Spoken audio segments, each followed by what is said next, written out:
$60 billion. Foot and Mouth has destroyed its farms. It will cost Britain $60 billion. Foot and Mouth has destroyed its farms, devastated its rural communities. It's the biggest outbreak the world has seen, and it probably began with just one single shipment of tainted meat. Australia, mercifully, has remained free of this disease thanks to strict quarantine procedures. But if it were ever to hit our shores, the horrific scenes of animal slaughter being witnessed throughout Britain would happen here.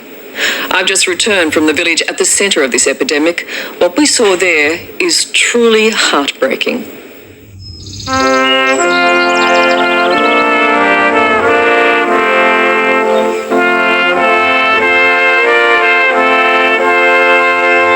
A stone's throw from the Scottish border, just down the road from Hadrian's Wall. Longtown is about as far north as England goes. It is beautiful, it is fertile, and now it is desolate. There's nobody, not even in the town, that it hasn't affected. No one at all.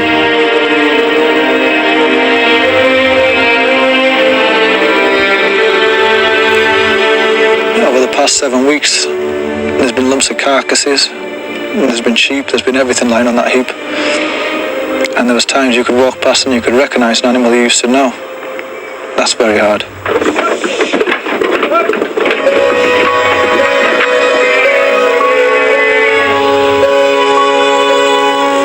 Although Britain's devastating foot and mouth outbreak began on a pig farm near the coastal city of Newcastle, it was in Longtown that it became an epidemic.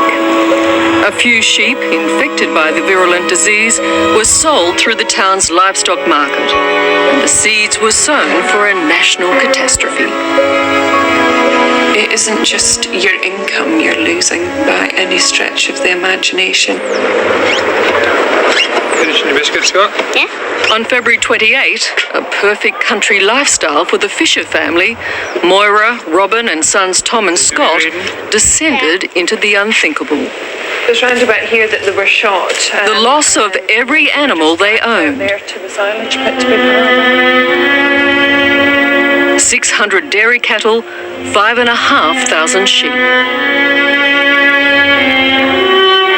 Their farm had the terrible privilege of being the first in Longtown to be struck down by foot and mouth. Well, your way of life, your income and everything, and just all that day had ceased. I told the children to stay in bed because Robin was obviously upset. And I came downstairs and the children just appeared from nowhere, and Tom asked why Robin was crying, and I just said, well, we think the cows have got the nasty disease that's been on the television, and he just said, oh, they'll all have to be shot then, won't they, Mummy?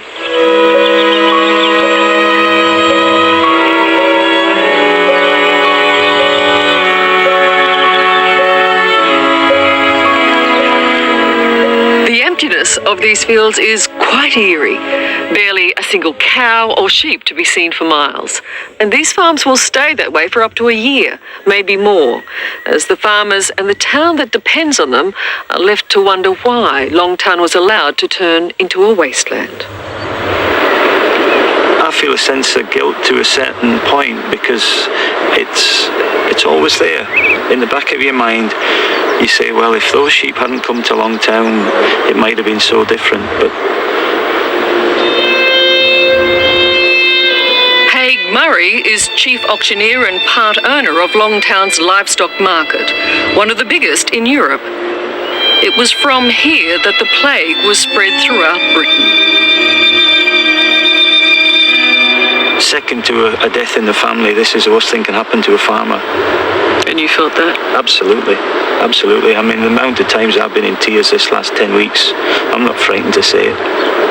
But what for you was the emotional aspect? Just the sense of disbelief to begin with, that this disease in this day and age could rise its head, this virus could come, and it's just so devastating.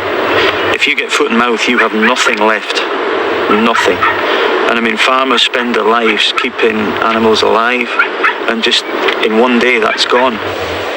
They came through here and then into this area here, about 10, 15 at a time, and they just stood in here, and we closed off this door along, and they were just shot in here and then dragged back out there towards the silage pit to be piled up. It all finished about 3 o'clock in the morning. I went outside and one of the slaughtermen came out of the dairy, and I just said, "Are you finished?" And he said, "Yeah." And I said, "Do you want a cup of tea?" And he said, "Yeah." And I came in here and I just thought, what have I done? I've invited the slaughtermen into the house, you know, the people who have killed our animals, and I thought that was quite a bizarre thing, you know, how were we going to deal with it? And the slaughtermen were so distressed too. It had been awful for them, and you really thought, oh gosh, these guys are human, you know, this isn't what their job is either, is it? You know, it's not what anybody's trained to do.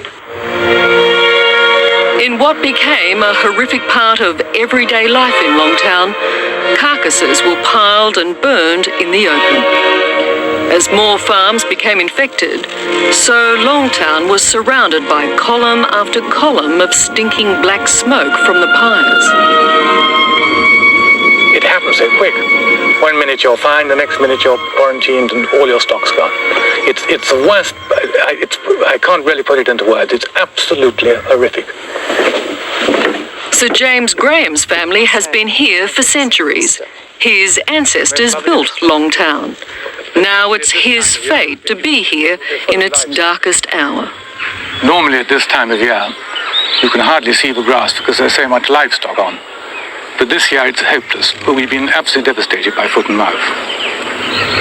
And you can see for yourself there's nothing on it. Have you ever seen it like this? No, never. Never in your lifetime? Never, ever. And it's been deeply upsetting. It's life out of our local community. These people are going to take years to rebuild from this, and some of them will never come back to farming. A lot of guys that I've spoken to on properties that I've been on have said that they'll never farm again. Reinforcements came from everywhere to help the Longtown community. Callum Dick is an Aussie vet who just happened to be on a working holiday in Britain when the epidemic struck in late February. Since then, it's been all work. Sad, depressing work. For many farmers in Longtown, he has been the messenger of doom. To do it at home amongst the people that you know would be awful. I mean, I don't know how I'd cope with it. I probably wouldn't be able to do it, to be honest.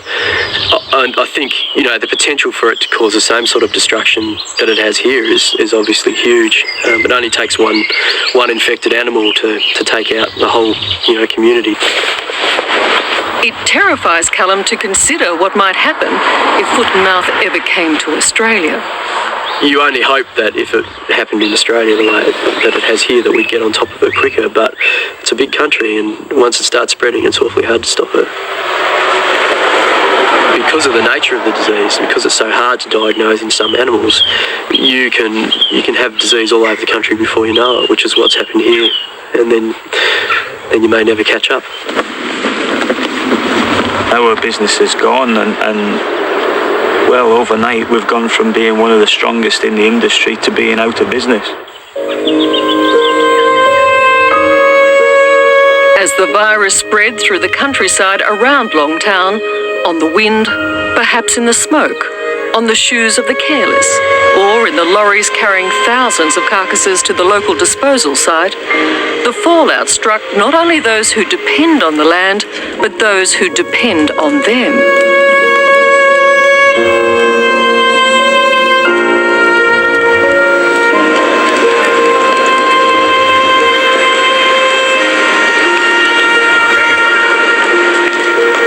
As a town, I just hope and pray that I think we'll survive.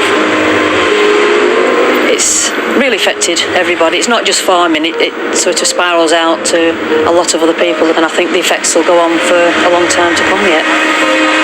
We opened in 1929. It was my father's, my brother's, and now mine. And we've never known it as bad. We've never had it as bad as this. This is the worst thing I've ever known.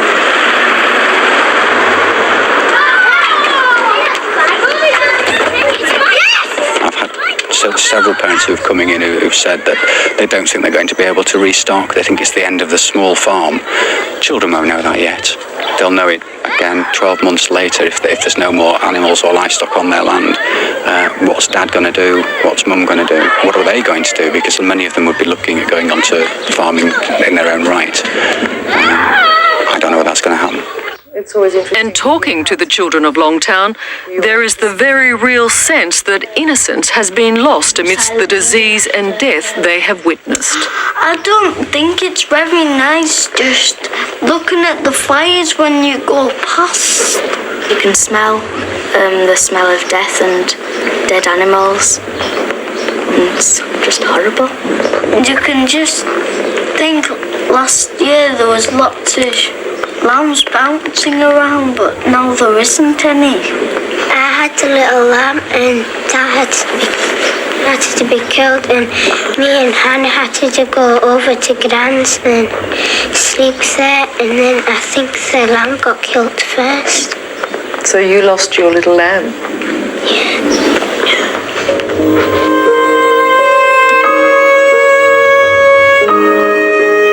It wasn't that long ago that Bruce Coulthard was one of the fresh faces at Longtown Primary. Not that long ago that his parents faced the decision he is now facing, whether to stay on the land. In 1960, the Coulthard family was hit by a freak outbreak of foot and mouth and lost everything. He's walking over the fields where they buried their livestock. And 8 weeks ago, history repeated itself. It really hit home that it was all happening again. The day it happened in Longtown, my dad was in tears. And he says sometimes there's no shame in crying. And it does hurt. It hurts because it's everything you've worked for? Yes. These animals, to some people, are just animals in the field. To us, it's not just a career, it's our life's work.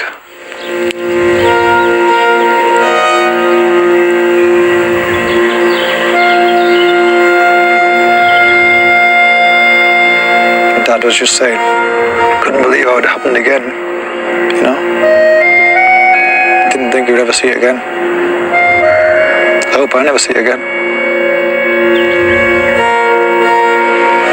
The sheep industry in Britain was just for the first time in years looking good. And, you know, all the signs were right. Everything was just ready to settle down. And the silent thing was there. Just put an end to it.